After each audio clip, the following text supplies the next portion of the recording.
Good evening, everyone. Hell's Unicorn here once again. And I have a small confession to make. I am a very, very big fan of slapstick.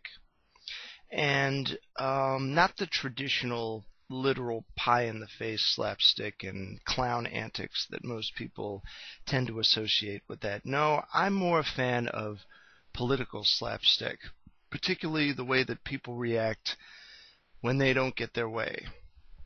Now, just to be clear, I didn't necessarily have an out-and-out dog in this particular race here. I was mostly voting from a standpoint of self-preservation. I saw basically some really, really bad stuff going on here, and I decided to let my voice be heard by voting for who I thought would do the less amount of damage given the current political climate that we have. I'm not an idealist.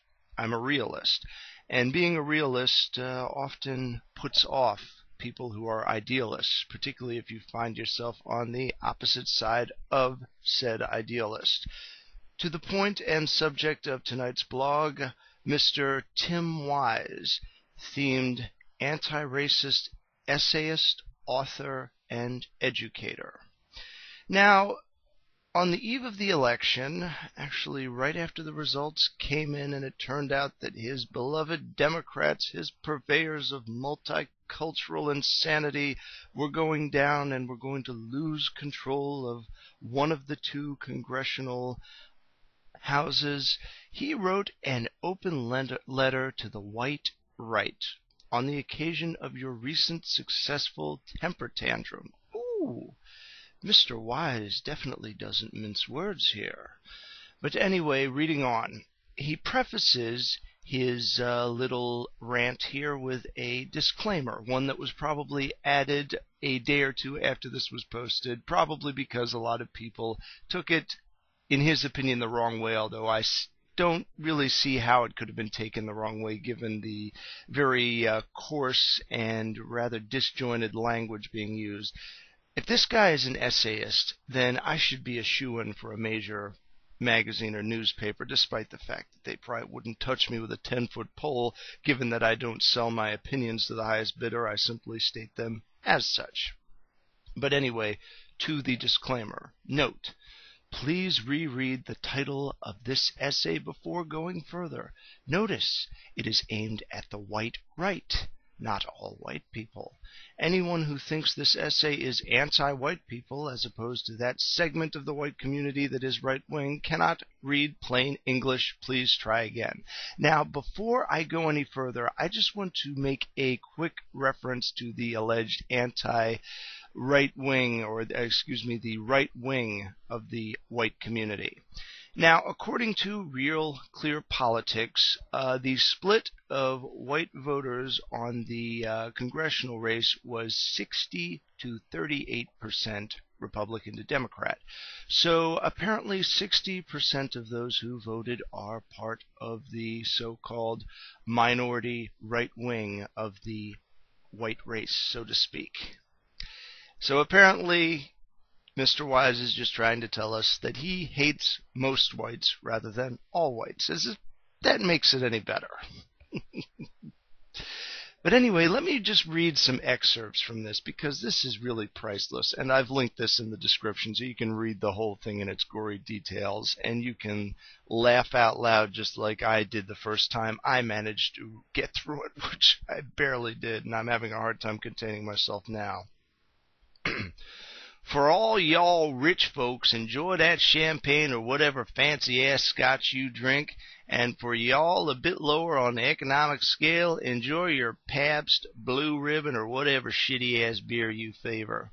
Whatever the case, and whatever your economic station, know this. You need to drink up, and quickly and heavily, because your time is limited. Ooh, insert the diabolical laughter.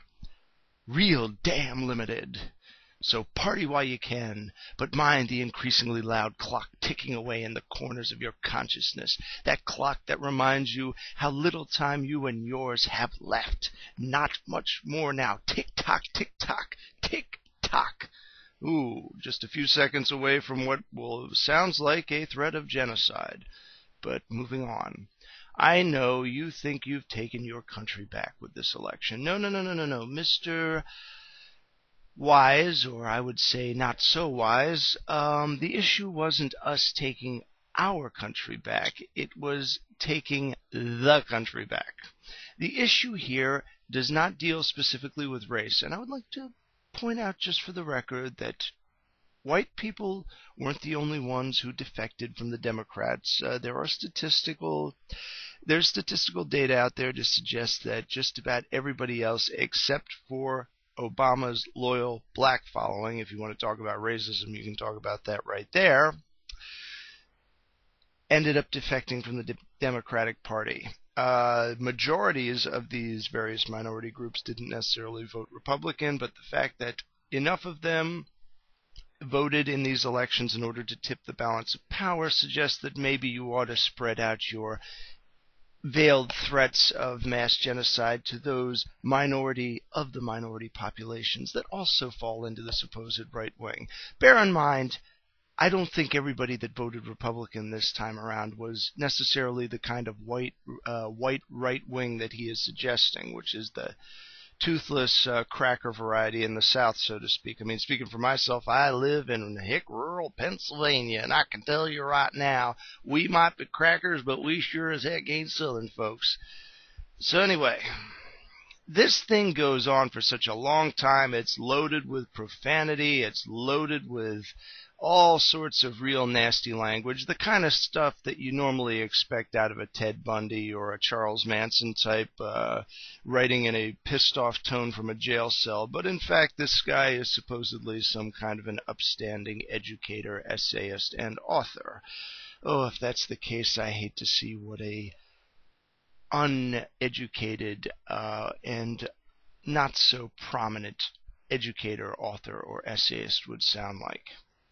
But anyway, for those of you out there who are thinking, this guy is clearly out of his gourd, I would simply respond and say people like this were always out of their gourd, in the same respect that a crazy person who clings to some sort of inanimate object as their salvation does. The minute you take away the teddy bear from the little baby, they start crying like crazy and shouting hateful stuff at their parents for taking the toy away.